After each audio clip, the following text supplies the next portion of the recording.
Okay, welcome everybody. We have today our Siyum Farbrengen for our Counting the Eimer Sfira Transformation Program. I want to first give a huge mazel tov to everybody who did incredible work. So a round of applause to everybody. A lot of work to maintain reading and to maintain your journaling, and the most hard work is to really actually change, which is kind of the topic for tonight. I want to give a mazel tov to Yehudas Hecht, Ariel Zuckerman, Brachi Kanelski, Shalomit K, Esther Citron, Callie Aronson, Ruta Cohen, Chaim Matasaf, Adina Lapine, Esther Malka Cohen, Ita Gurovich, Sharon Becker, Chana Simcha, and if anybody else signed up after that and I didn't see it, please let me know. It is not here yet due to our change of location, but the prize for tonight is the newest version of the My Story Volume 2. So a huge mazel tov to each and every one of you. You'll be receiving it as soon as it arrives, Mitzvah Hashem.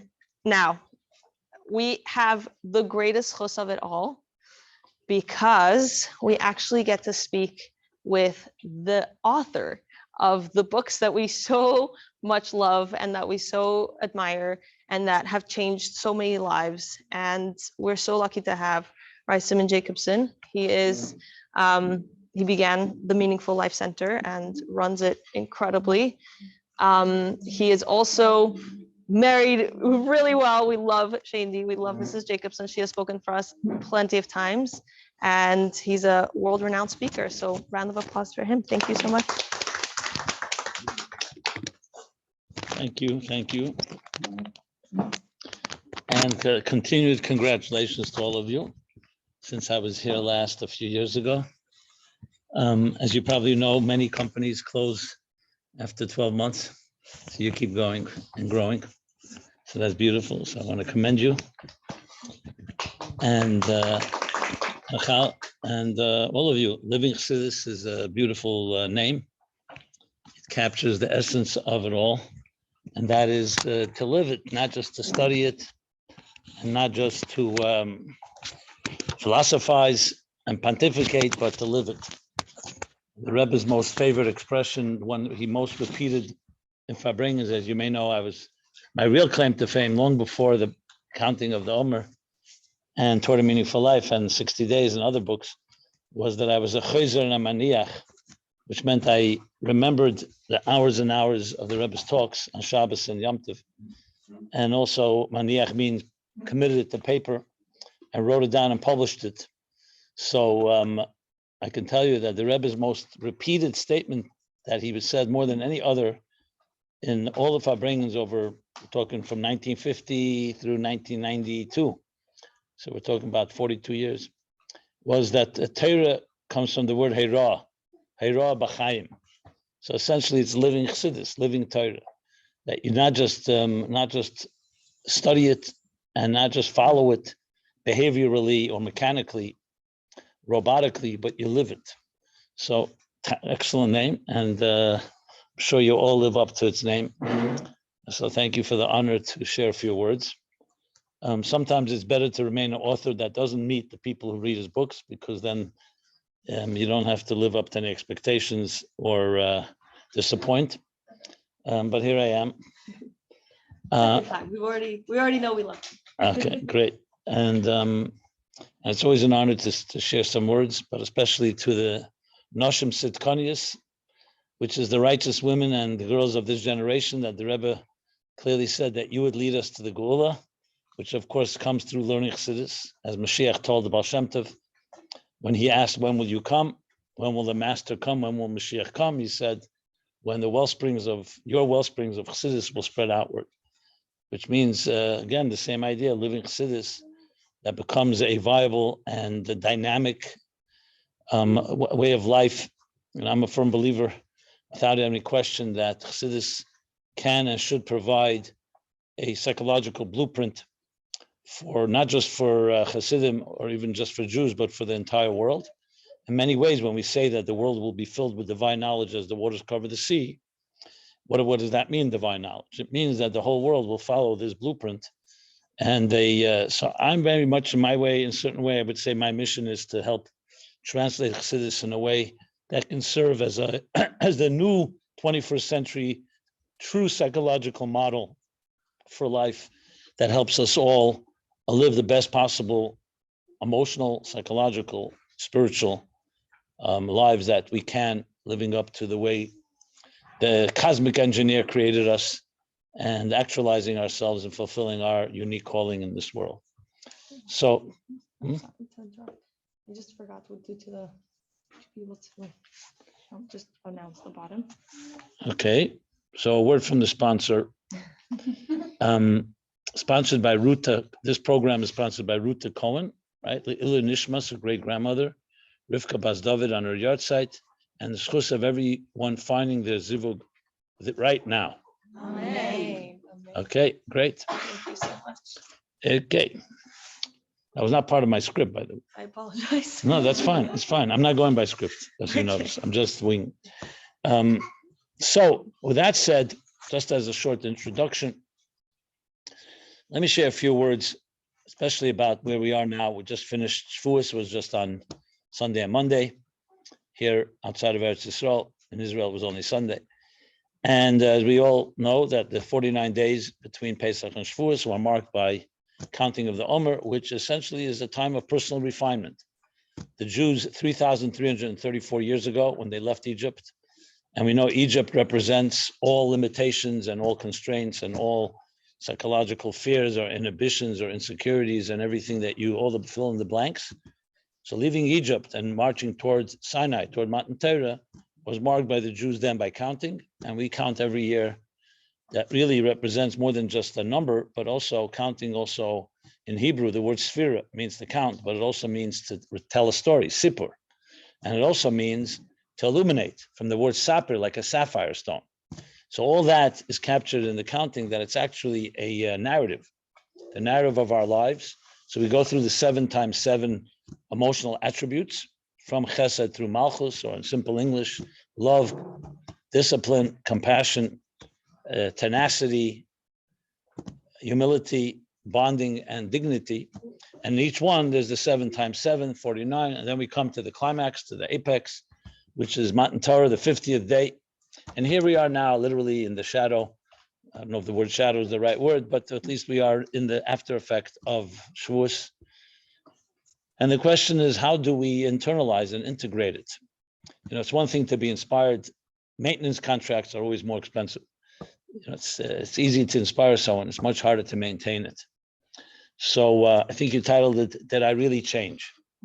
You know, this is meant to be a process of internal change, of improving ourselves. When you look at your internal behaviors, you know, some of us are very good at chesed. We love well, but we don't know how to discipline our love. We don't know how to do it with discretion or balance. And the same thing with others, compassion. Some people are very ambitious and driven and determined, like Netzach, but they may be lacking yielding and flexibility that Hoid presents. And when you really look at that, the truth is, just the awareness of that alone should make us better people. But as we all know, not everything lasts. So I want to talk about that, how you can make it last, and how we can internalize and integrate anything we have experienced in our lives in a way that we can maintain it and perpetuate it, and to become a permanent part of our beings. And of course, this isn't just for us, it's also for our children, for our family members, for friends. And it's the hardest thing is to maintain it. As we all know, New Year resolutions are made. You say you're going to lose weight. How long does that usually last? Or other the resolutions we make that don't last very long. So let me maybe begin with a nice anecdote from the Frierdiker Rebbe. The Frierdiker Rebbe came to America in 1940 literally from Nazi Europe, from the last plane out of Sweden on the clutches of the Nazis, Yimach Shemam. So when the Frierdiker Rebbe came to America, America is a very different country than Europe and Russia. So one of the Chassidim, I think it was an American Chassid, who said to the Frierdiker Rebbe, he said, you know, you deal with Russian Jews, they're very thick and thick-skinned, and they're very difficult to impact. They're set in their ways. So if you know any Russians, and I'm a child of 2 Russian parents, so if you know any Russians, there's a certain truth to that they're very stuck in their ways and so on. Not to suggest Americans aren't, but At least that was his impression. So he tells the Frierdiker Rebbe, he was like, I don't know, criticizing or at least analyzing the Russian mentality. So the Frierdiker Rebbe said to him that the difference between Russian Jews, the Russian Chassidim basically, and American Chassidim is like the difference between logs and straw. That straw is easy to ignite and light, but it also burns out quickly. Logs may take long till you get it burning, but once it starts burning, it lasts. So when you have a fireplace and you want to light a beautiful fire, you really need both. On one hand, to get the fire going, you need either straw or paper or twigs. It's very hard to just get a log burning immediately. So you have to get it lit up. But then if you want it to last, the twigs and the paper or the fuel that you just get the fire going, it's not going to be enough. And that's how we explain the difference between American and Russian Jews. I don't know if it's still applicable or not, but bottom line is, I think it captures, in essence, one of our great challenges. Like I said before, it's one thing to get inspired, which means to get ignited. So if you have an inspirational speaker, or you read a good book, or something happens in your life that's very awe-evoking, like the birth of a child, or other miracles that happen to us. So for that moment, we get very excited. But as time passes, we all know, time has its effect and things become more routine.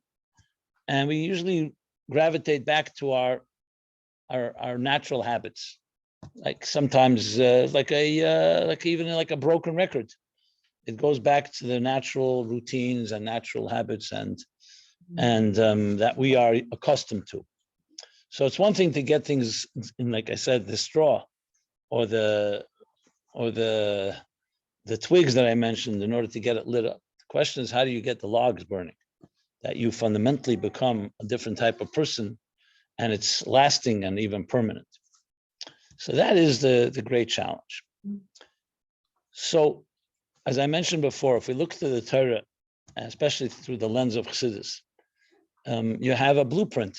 This was not only our challenge. This was a challenge that exists from the time of the beginning of creation. Look, Adam and Chava were created, and I'm sure it was a euphoric moment when they came to this world, and they were placed in Gan Eden. But it didn't last very long. You know, it's a little while past, not that many hours, and they were tempted by the serpent, the tree of knowledge, and they messed up, to put it mildly. However you explain it. And the same thing, the Jews received Torah, the greatest revelation in history, and not 39 days later, they're already building a golden calf. So it's not our problem that began in the 21st century, the 20th century, that we have difficulty maintaining excitement. So what does the Torah say? How do we deal with that issue? So I don't know if you're aware, but a few years ago, there was a book. It was a best-selling book. I'm not necessarily recommending it. I'm just mentioning it because I happen to have read it.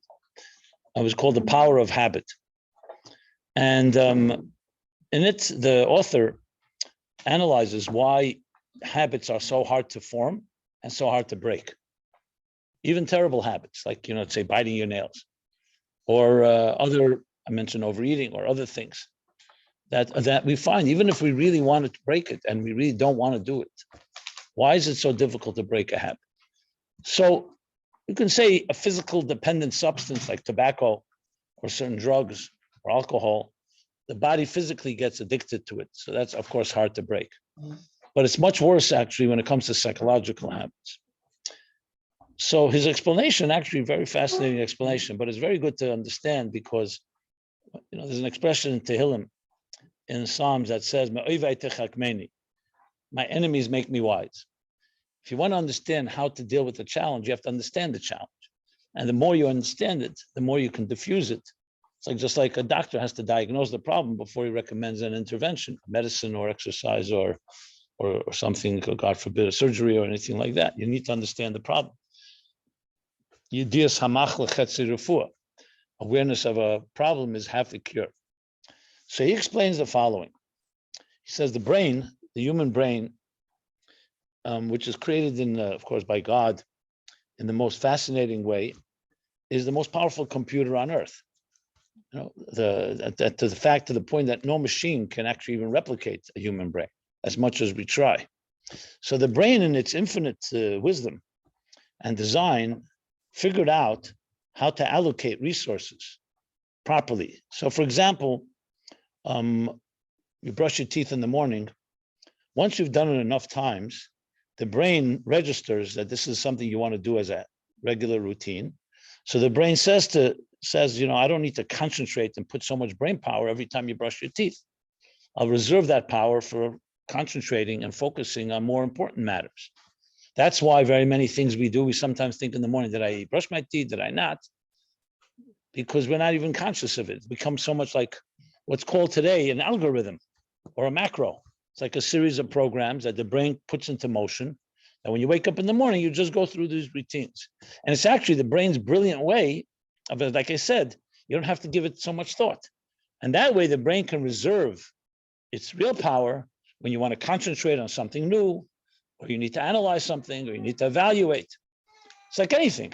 Things that you could put into automatic pilot, might as well do automatically. There's no reason for us to have to concentrate on each of these things.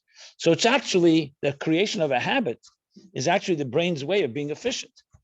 That you just, when you press this button, automatically it triggers a series of steps, and that's that. The problem is the downside of it is when you want to break a habit, it's also equally difficult because the brain you can't just tell the brain, hey, get rid of this algorithm or get rid of this macro, because the brain is already registered and has become, as they say, an expression, the way neurons are fired, that's how they get wired. Once the neurons in your brain have fired enough times, it becomes wired that way. That's why habits are so hard to break. It's like what we have the expression teva sheni, that sometimes when you hergel nasa teva, that when you do something enough times, it becomes like your second nature or even your first nature.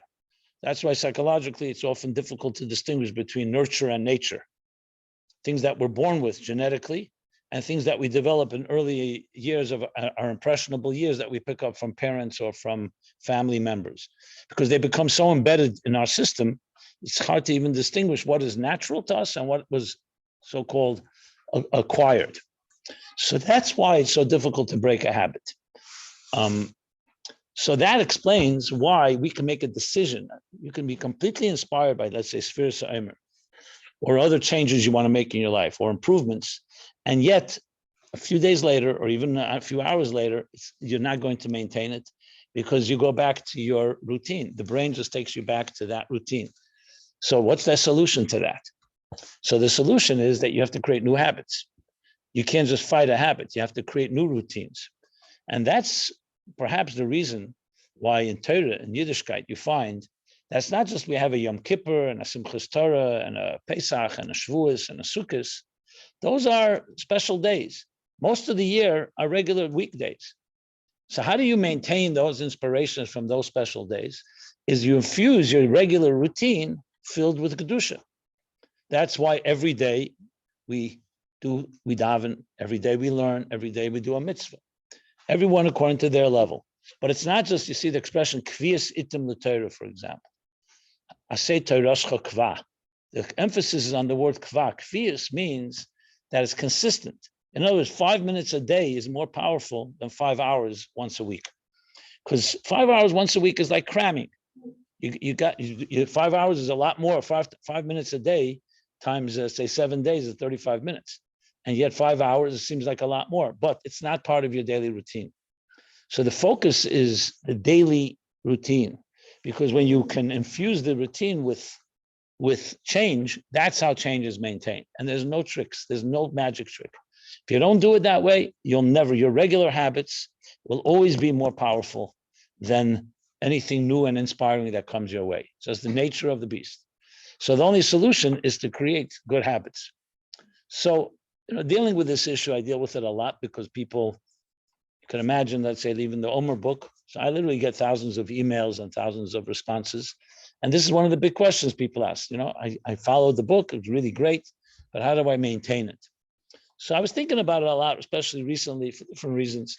And I'm always looking for methods, so to speak, and methods that are based on Torah. We don't have to create our own, but it has to be translated to the language of our time. So I was thinking about it because one of the ways one of the things that Chassidus teaches us, you may have heard the expression, from my flesh I behold God. If you want to understand how to take care of your soul, look at how you take care of your body. Just as a body needs what? Food, drink, rest, exercise, hygiene, and so on. A healthy body needs all of that. So the soul also equally needs its nourishment. However, it's not physical nourishment. And we can literally follow the guidelines of how we nourish and nurture our bodies. So how do we? As I just said, you make sure you eat a good diet, good amount of rest, and all the other things that makes a body healthy. So the soul also needs nourishment. So just like a body needs vitamins, minerals, nutrients, the soul also has minerals, vitamins, and nutrients. The mere fact that on the Sfira we go through the 7 emotions, those are 7 faculties of your soul. They're not physical faculties. They're not limbs and organs of your body. They're your emotional personality that you have. So how do you feed it?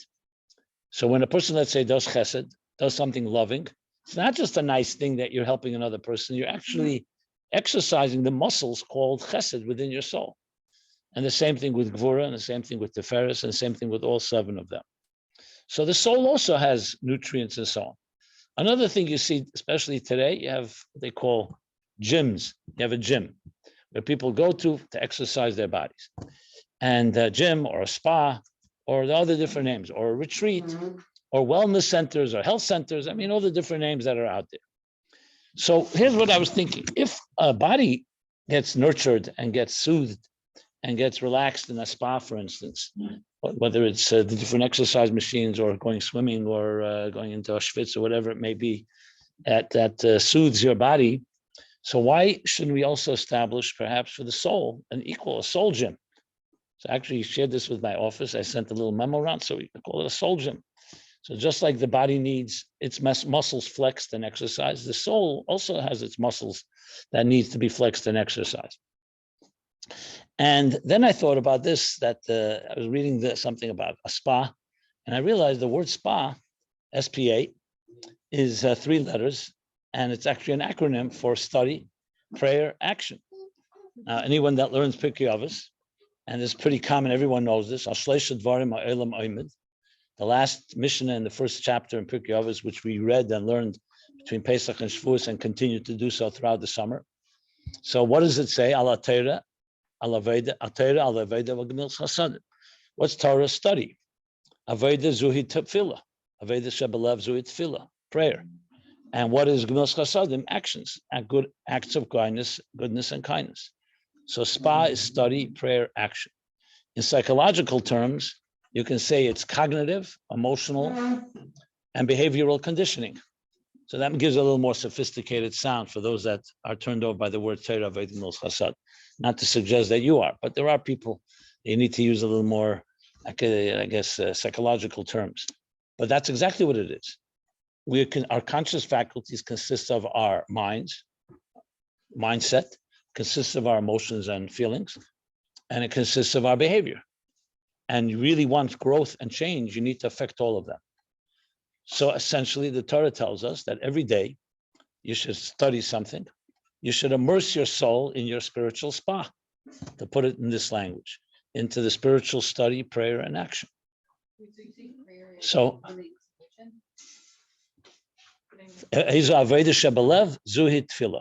that's a Gemara. What is the service of the heart? That is prayer.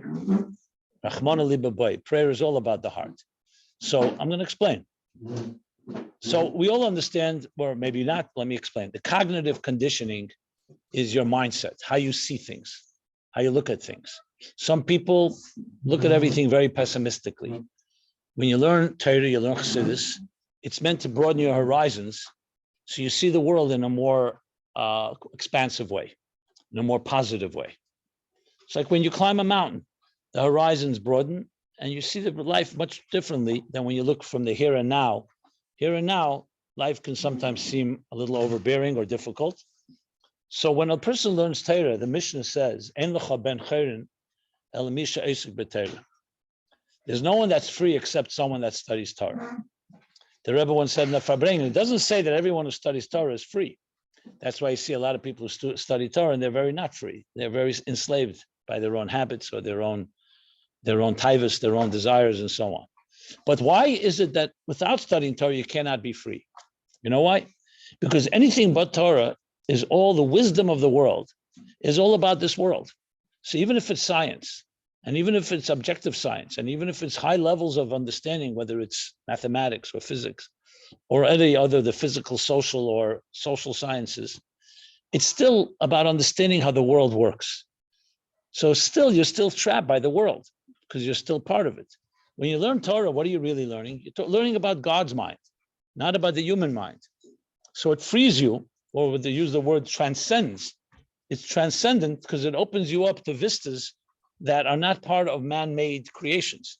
So when you're learning Torah, it literally opens you up to be a free human being because you're not bound by the natural gravitational pull of the needs of this world, basically by our survival. And it focuses on the more transcendent part of ourselves, which is what is our mission in this world? Why are we here? What does God want of us? What mark are we going to make in this world? We ask very different questions when you study Torah. When you study math, it's excellent stuff. It'll give you the dynamics, help you understand the logic of the universe. But it's only Torah that asks those big transcendental questions about why we're here and what is the purpose of life.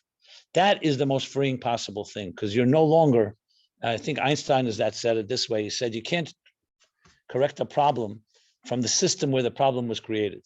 You have to go outside of the system. So every wisdom of the man-made wisdom is going to be part of the system.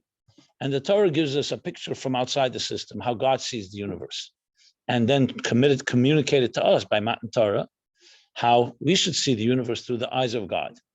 So most people, for example, they say, I live my life. I'll try to be as comfortable as possible. I'll make money, take care of my physical needs, maybe some of my spiritual needs. But if we're not told that the world is marching and should be refined and lead us to the Geula, we would live Golas lives. Why would we not? We don't know better. Comes the Torah and Hashem says, no. I'm not happy with having just a life, that you should just have a life of survival. And even if you're happy and you're content and you're materially successful, I want you to change the world. I want you to refine the world. I want you to turn this world into a garden, into a dira b'tachtenim, into a divine home. That requires the Torah. No one could have told us that except God. Nobody would have come up with the idea of a geula unless Hashem told us that I created the world for a purpose. And the purpose isn't just to survive and make it, but the purpose is to transform your life and to transform all of existence and to build from the material world a spiritual environment, a mishkan, basically, a temple, sanctuary. In other words, the concept of sanctifying your life is much more than the concept of being a good person. Sanctity, you're introducing godliness into this world, not just that we'll be good people. So the Torah, which is essentially the cognitive conditioning, essentially does that. So whether you learn 1 minute a day or 5 minutes a day, but every day, what you're doing is you're feeding your mind in a way that allows it to experience something greater than the usual day-to-day grind of survival and everything that we go through in our lives. That is Torah. The second step is emotional conditioning. We all know that you can have a lot of intellectual intelligence, but you're not have emotional intelligence. Many women talk about their husbands in that fashion. Whether they're right or not is another story, but in many cases, many times they are right. What's emotional intelligence? Emotional intelligence is not just being book smart, where you know the facts and the data. You know that famous joke where they talk about whether the computer is female or male. So the argument that it's male is that as they say, that just like a computer, a man is filled with data, but is clueless. That's what some people say. So it would be like a computer. It's filled with a lot of information.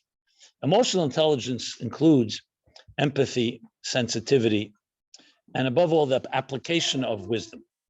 So though the Torah is critical because it leads us and carries us and lifts us up, like I said, to a freer place to see broader horizons, but at the end of the day, our lives are lived out in the world of emotions, relationships. So the mind on its own does not have a relationship. It's where the heart plays itself out. So Hashem gave us a second pillar. Like I said, the world stands on three pillars. The first is Torah, which we discussed, the cognitive. The second is Avodah. And as I said, the Gemara says, Ezu Avodah Shebelev Zu Tefillah. What is service of the heart? How do you build emotional intelligence?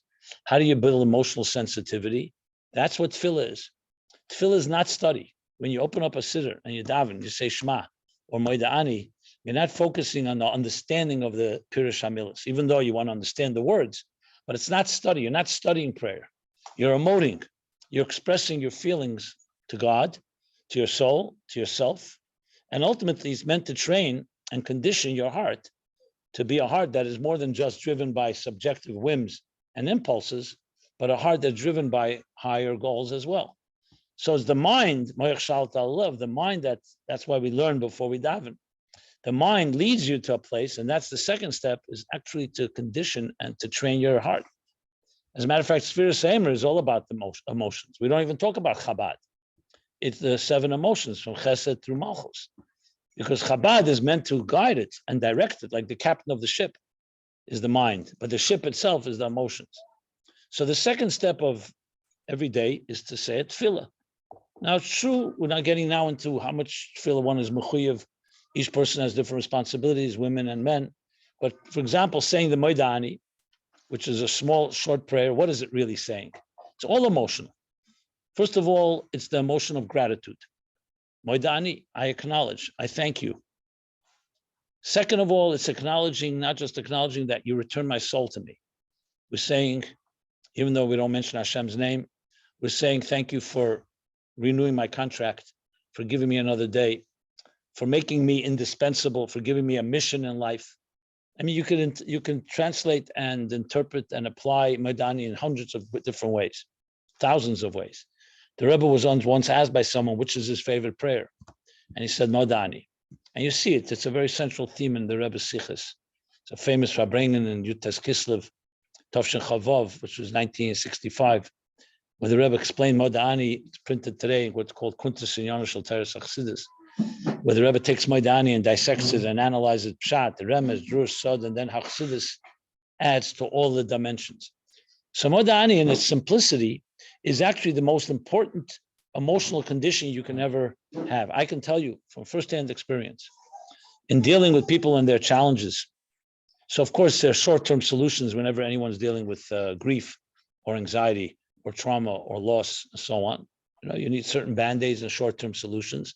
But long-term, there's no better preemptive and preventive medicine than a person knowing in their heart, not just in their mind, that they matter. That birth is God saying you matter. That you were put here in this world because you have a unique mission. You're significant. Because one of the biggest things that people are lacking, which is what people go to therapy for, and I don't think I'm valuable. Either I was not treated in a proper way, if we have parents who are not nurturing, or any form of abuse, or any form of even ignoring somebody, bullying, or the forms, whether it's subtle or more overt, all comes down to in being invalidated. Moeda'ani is the ultimate validation. I thank you for returning my neshama to me. Nothing more important than your soul, because your soul is your essence, and that's what gives you purpose.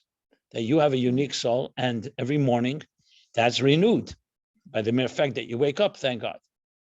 So Moeda'ani, if you really develop it, it comes from an emotional point of view, the most empowering statement. Imagine every one of you, those of you that are mothers, every morning with your children, not just to say every morning, I love you, but also that you were sent here to this world by Hashem. You're a gift that God sent here, and that you have something unique to accomplish in this world. And I'm here as your mother or father to help you accomplish that unique mission.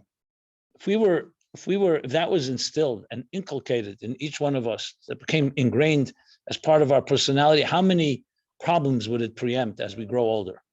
Knowing that significance. Many people really do not think that they matter that much. I'm not talking about everyone has their egos and so on, but ego doesn't always mean that it's a healthy ego. You know, being arrogant doesn't mean you're self-confident. It just means you're arrogant. Some people actually say, some people hide their low self-esteem with their arrogance. Some people hide their ignorance with their arrogance. We're talking about a healthy sense of self, where you really know that I have a critical role to play. And not to make you feel more egotistic as a result, but on the contrary, more responsible. So it's just an example of the emotional conditioning of prayer. And I just used one, Moidani. You could do the same with Shema, and you still Baruch Shamar, Ashra, whatever prayer it is, you can translate that into an emotionally empowering experience. And that's the second spa, study prayer, emotional conditioning. And finally, the third one, which is also a daily thing that we need to create a daily routine, is the A for actions. Kamilas Chasadim, which is the third pillar the Mishnah states, literally means to bestow kindness. Goimel Chesed, to bestow, to give to others. But it's very clear, it doesn't just mean giving charity, it means every form of kindness. Whether you invite a guest, whether you visit the sick, everything in the category of helping another person. But this is action-based. This is not just studying about Milas Chasad or praying and emotionally connecting. It's acting on it. So this is the third of the triangle of this pyramid, which is the third element of conditioning. It's called behavioral conditioning. Because at the end of the day, we live in a world called Elam Asiyah. It's a world of action. If someone says to you, my mind is with you, my heart is with you, but they're not ready to sign the dotted line, they're not with you. It's very nice to say that. So the mind and the emotions are critical, but it comes down to, are you ready to act? Do you show up? Do you actually go and help somebody? So Gemel Chasadim, Gemilas Chasadim is the third. And if you look in the Jewish system, Torah system, we're expected each day to do a mitzvah, to give tzedakah. It could be monetary tzedakah, say a kind word to somebody, help someone in need, an inspiring message. It can be in person, it can be through technology, whatever it may be. So to sum up, if we integrate, coming from Zchus and coming from the 49 days of counting the Omer, of that period of refinement, if we integrate that into daily routines, that's the way you create new habits and good ones that have the power to counter the inertia that comes from bad habits, or just not even bad habits, just our old routines. That's how you maintain. But you have to know that it has to become something routine. If it's going to be done only when you get inspired, or just like when you're in the mood, then it's not going to become part of who you are. Because you're dealing with, we have plenty of things that we're doing in life that are just part of our habits, our routines.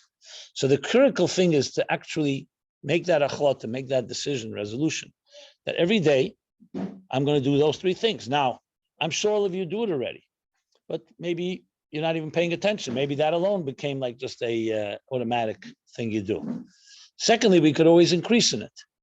And thirdly, finally, really appreciating this concept is that the things that we consider to be like so ho-hum and regular are actually tremendous tools that Hashem gave us through Torah that allow us to immerse our souls into its spiritual spa, study, prayer, action, into a cognitive, emotional, and behavioral system of conditioning that changes us. Doesn't necessarily happen overnight, but like anything good in life, anything that's built overnight usually dies overnight. Anything that takes time will last and become more permanent part of us.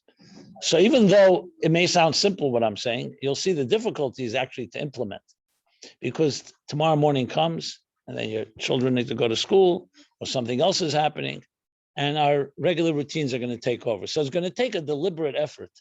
At least they say to build a new habit takes at least 18 times to repeat it, or 18. I don't know if that's an accurate number or not. I do know in marketing, if they want to get your attention, you're going to get the same email 18 times. Because then they say, you start suddenly, like many times, you just ignore it, you throw it out, spam. And then the 18th time or around then, people start saying, oh, you know what? It starts, the marketers usually win. That's how it goes. The house usually wins. So the point is that in a positive sense as well, it takes time. It's not going to happen overnight. That's going to be the difficulty. It's like any new routine. It's going to take time till you get it done. Now, one of the tricks of the trade is not to do it yourself, but to have a partner, like a chavrusa. It can be in learning, or it can be in prayer, or it can be in actions. Because then you both motivate each other. Whenever you have a partner, I'll take questions in a moment. Let me finish this. So having a partner is also a motivational thing. And that's because it creates more accountability and a more responsibility and so on. And above all, it comes down to our own integrity, our own commitment to anything in life. So as powerful as the Omer counting is in its ability to help us refine ourselves, I'll just share with you, I got a call a few years ago from a psychiatrist in Salt Lake City, and he runs a rehab center there. For some reason, there are many rehab centers there. For drug and alcohol, people who are recovering from drug and alcohol addictions. And he told me, he's not Jewish. He said to me that he got a hold of the Omer book, this book, yeah. And he says it's the best book that he's ever found that helps his clients, his clientele, because he has them all have a journal. Maybe you got the idea from you. Yeah. And it's required that every day they have to mark in their journal, how did they evaluate their own ability to love or discipline? And he says, and they evaluate it from 0 to 10. And then they have to say, how did they work on it to improve it or to harness it or to sometimes to discipline it, etc. And he says it actually works, because just to make a resolution, the way he put it was that I'm going to be a better person is too vague. It's just too abstract. It's too general. But when you have to specifically say, okay, today I'm going to look at whether I love too much. Sometimes I can suffocate somebody with my love. Sometimes I could spoil someone. So what is my discipline? How do I know where the boundaries are? Many people who love a lot don't have proper boundaries. There are other people, the other extreme. They're great at boundaries, but they're not good at giving. They're always good at judging and disciplining, but they're lacking the love that's required. And he told me it really works. And so it was just interesting. And he said to me, I hope you realize that I don't use it only 49 days a year. I use it all year round. So I said, by all means, they weren't making a blessing anyway. So, because the point is, it is a universal system.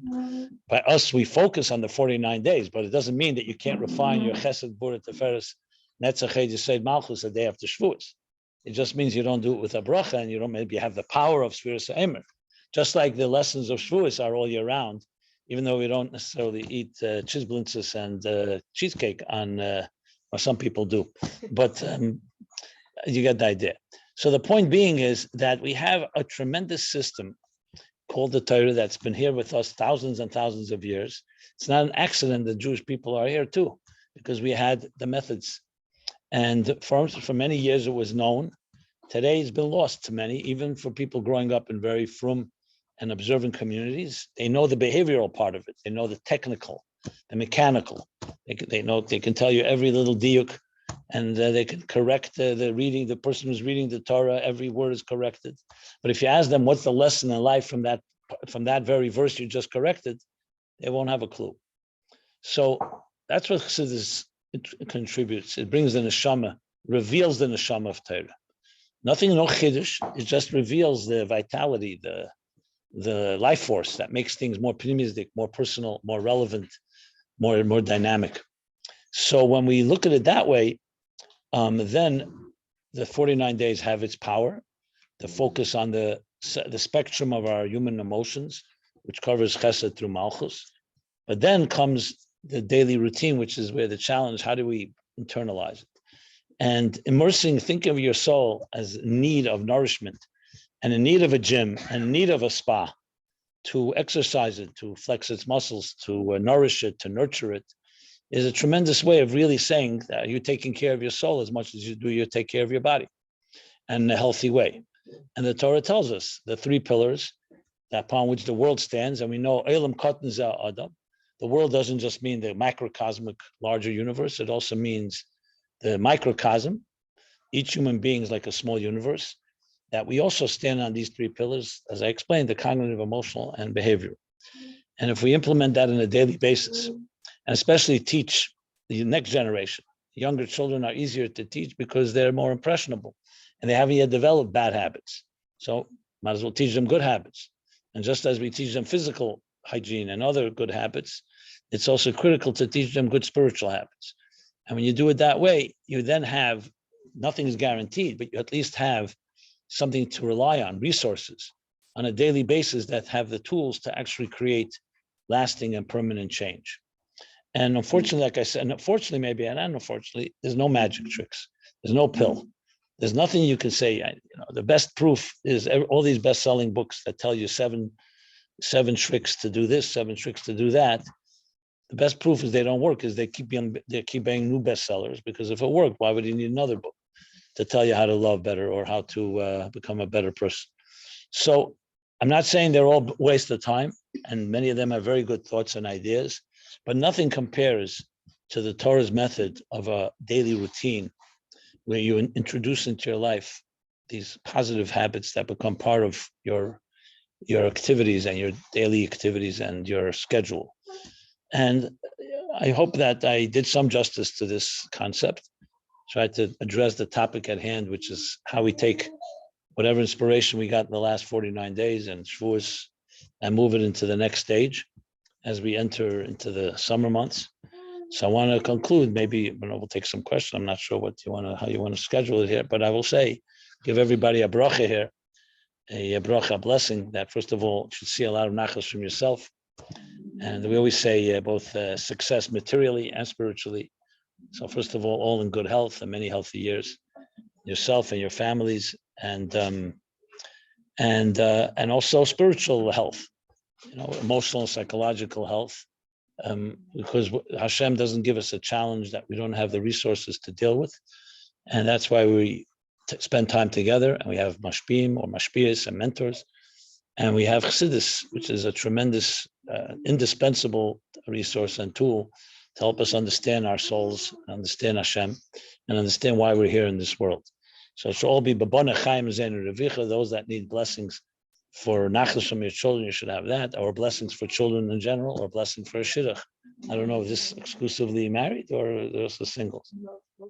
Mostly singles. Oh, okay. So in the right time, you should find your soulmates with the least amount of aggravation, I should add. Okay, yeah, I knew that would evoke some laughter. But bottom line is to find your right neshama, your soulmate. But like finding a soulmate also means you have to find your own soul first as well. I'm not saying it's conditional on that, but it would be helpful, because then you're thinking like a soul should think, and it should all be, again, all in good health and in brachas, and we should be zeich above all to, like we say in the Sfira Se'emer, in the prayer Yehiratzen, that we should cleanse and refine and spiritualize and the entire world until we have the Gula Amitis Vashlema, when it'll be Ruach Hatuma, Avim in Ha'aretz, that all toxins and all pollutants and all corruption will be erased from this earth, and will be Mala Aretz Deis Hashem, a world filled with divine knowledge, as Kamayim Layam Achasim, like the waters that cover the sea. Amen. It should all be Bekarav Mamish, led by the Nashim Tzidkanias and Bonish Tzidkanias, the women and girls of this generation, lead the way, and we men will follow. Thank you. Okay, so thank you very much, and I'll be happy to take a few questions if this format allows it. Is that good? Sure. So I thank you. Anybody have any questions? Yeah, go ahead. You had one. So I don't know if this is about Sfira specifically. It might go off on a little bit of tangent on something else that you said. The concept of Hashem doesn't give a person any sign that they can't withstand. I always had a problem with that, because I know some people that went through some really hard things, myself included, and I don't think they're coping so well, or I feel like they had some kind of breakdown, or they're never going to be the same. Let's say someone who's dealing with the loss of a loved one, or any kind of trauma or abuse or whatever. So what does that mean that Hashem doesn't give someone a challenge that they can overcome? I'll just use a very, very physical and simple example. I don't know if any of you play tennis or any other sports, or if you play music for that matter. When you have a good coach or a teacher, and they're training you, and they keep pushing you to be excellent, and you say, I can't do more than I am doing. But they keep pushing you to the point they actually can be annoying. I don't know if you've ever had a person like that. If you think about it, are they doing this out of to torture you, or they're doing it because they believe in you?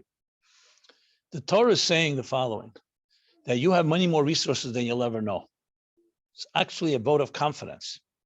It's saying that you have so many resources. So even though you may be having difficulty coping, there's still more about you that you can access. So it's not about, we know many people suffer greatly, and there are many people that give up. And I'm not judging anyone. Everybody is in their situation. Some people are overwhelmed. But there are people who came out of the Holocaust. Some fell apart completely. And others who suffered equally rose to the occasion. Doesn't mean they suffered less. Doesn't mean they were less pain. But for some reason, they were able to dig deeper. So everybody wants to know when two people literally from the same family, and one person falls apart, the other person becomes greater and grows through it. What's the difference between them? They suffer the same. They have the same genes. So this is not a judgment, because everyone who suffers that's between them and God. We have no right to judge someone who says, I don't have many more strength after they've suffered. That's not my point. My point is the Torah is saying that God is telling us that I've given you resources much more than you'll ever expect or imagine. And yes, I will push you to get to that point. And it's no different than a music teacher or even greater than a sports coach that's pushing an athlete and saying, you can do a lot more. You can run 20 miles a marathon. I'm telling you, you can run 30 miles. Now, we have to understand that it's coming from love and not from just to aggravate us. That's the response. So I would say that even if you see someone who's challenged in coping with something, they're entitled because they are suffering, but we still believe that they can do more. And that's something that really we have to internalize. So it's not like I'm going to tell you you need to do more. You should tell yourself that. And when we expect that from someone, that alone can help us rise to the occasion and become better. But we're not looking for perfection. We're looking to be as best as we can be. That would be my response. Thank you very much. So I don't want to invalidate the effort, and I don't want to ever tell somebody, you know what, why are you not coping? I would never say that, because again, I'm not in that person's shoes. I don't know how I would be if I was suffering like that. But still, there has to be a way. The Rebbe would tell people, you can do more. He wasn't saying you're a bad person, you haven't done enough. He's saying, I believe in you, and you have that capacity. You see that time and again. And I, when you think about it, it's actually coming from a very loving and empowering place. Okay. Anyone else? Yeah. So it's more on the top of my emotion. First what you're saying, like Yusuf for davening, I can understand that. And really it's more of a general question. Like for me personally, I tend to be very open. I'm open with my emotions, and I never I'm always not sure which direction to take the emotion, like anger or sadness or whatever. So I know in the book we were working on it, but I'm saying on a practical level, what do I do when you're feeling emotionally you're feeling upset or angry or whatever about something, are you meant to journal it out? Are you meant to go daven? Are you meant to communicate to do you know what I'm saying? Are you meant to, let's say I'd rather not communicate to someone because then it's going to come out in anger. And at one point when I'm feeling calm, Okay, I have understand. a I straight understand. conversation, You can imagine you're not the only one with this question. Everyone who deals with emotions deals with this yeah, question. I know, I'm just a little bit more open and emotional. Okay. Well, regarding your first question, first of all, even though women don't participate in a minyan, but the fact is when we daven in a shul, you're essentially davening like in a chavrusa, even though it's not like learning, but you are the synergy of many people together has power. And women have that also. You can have people saying Tehillim together or other prayers. So maybe you wouldn't call it chavrusa, but it's definitely with other people. It just makes it more motivating. That's my response to your first question. Regarding the second question, there's no quick answer to that. It's case by case, a situation by situation. I'll just make a few comments, if I may. First of all, it all depends on what are the emotions, what's the cause for those emotional reactions. Are they legitimate, or is it your own issue? Maybe somebody, let's say, feels they were insulted by someone else. Then when they really look into it, they were never really insulted. It was in their own head. Or they're so insecure, they think everybody's insulting them all the time. So you have to also analyze that, your own state. Let's assume somebody really hurt you. I don't mean you, but a person's hurt, and there's legitimate grievance. So this is the Torah, especially Chassidus, especially in Tanya, talks about it at length. How does one harness your emotions? Do you express the emotion? Do you withhold it? Do you channel it, and so on? So I don't have a quick answer because it all depends on the circumstance. For example, there's a pasuk in the Torah that says, "Im yidak leva adam yasicheno."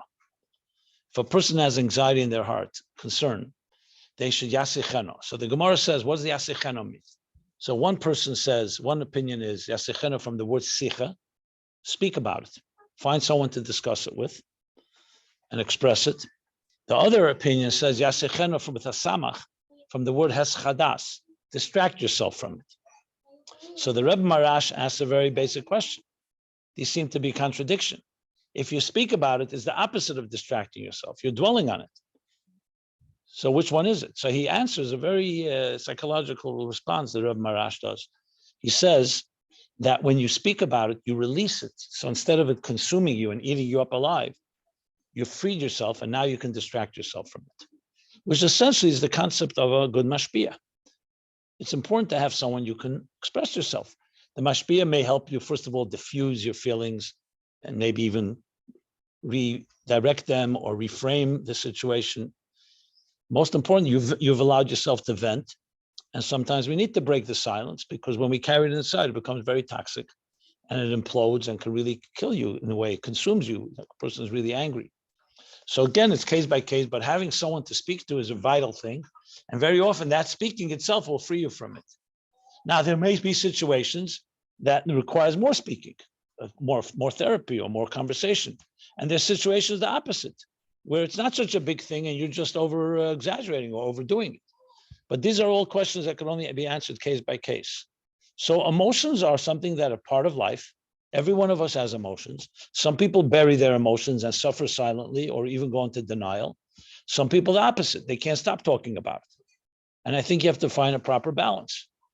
In our day and age, this has become a bigger issue because many in the firm world, for many years, everything was covered up. We didn't talk about our pain. It was considered weak or considered not betochen or whatever. You don't want to rock the boat. And a lot of people don't like confrontation. We can be like pleasers. We just smile through it all, when in truth, that's not healthy. Maybe it's important to express yourself. The fact of the matter is the Torah absolutely says a person is allowed to, not only allowed to, must at times cry out. You see it all the time. There's a concept of crying, of expressing yourself emotionally and not being afraid of being vulnerable or being seemingly weak. It's actually strength when a person expresses their emotions. At the same time, it has to be done with moderation and the right place. You don't necessarily have to walk around with a poster in the streets and saying, "Hey, I'm emotional." There's a time and a situation for everything. So I would simply say you need to find someone where you can help. Remember, emotions are subjective and they can get the better of us. So it's always good to have someone to speak to. The Razah, the older brother of the Rebbe Rashab once said that when a person gets very angry about something, or they have a very strong desire and temptation, they should wait 18 hours before they act on it. It's a pretty long time. But even less than that, I would say, by the time those hours pass, usually things have gotten a little quieter. If we could control every emotion for that much time, generally speaking, it gets weaker. I can't tell you how many emails I've written that I've never sent because I got really angry at something and someone sent me something and I decided to just send them a blistering email. And then I realized, wait a second, before I press send, let me just keep it in my inbox and my outbox or whatever. And before I send it, and then overnight, I usually read it and said, you know what? Maybe I don't have to write it or send it. So there's many letters we can write to ourselves that we don't necessarily have to send. And then it's usually healthier that way. And if, by the way, the time passes and you come to determination, you still want to send it, then maybe it is the right thing to do. But in general, the more time you give something and patience, I'm not talking about an emergency situation where you must react quickly. More time you give it, generally speaking, emotions can be kept at bay or at least harnessed or tamed. That's my general response to what you're asking. Thank you so. Okay, so thank you, everyone. Thank you. It was great being here.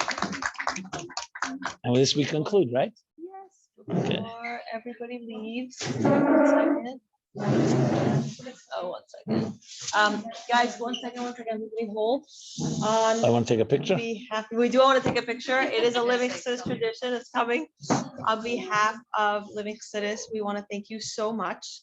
I may or may not have double checked, and you seems that you don't have this version yet. It's the newest volume 2. So we wrote you something special, and thank you so much. That's so kind of you. Thank you. Thank you. I'm sure you like Sfarm. Something Love it. gave me a hint. That's good. It's very intuitive of you. You know when my birthday is, by the way? When's your birthday? Hey, Tavis. Wow, I thought my birthday. That's very good. There you go. Everyone's probably gets you the best birthday presents. Books.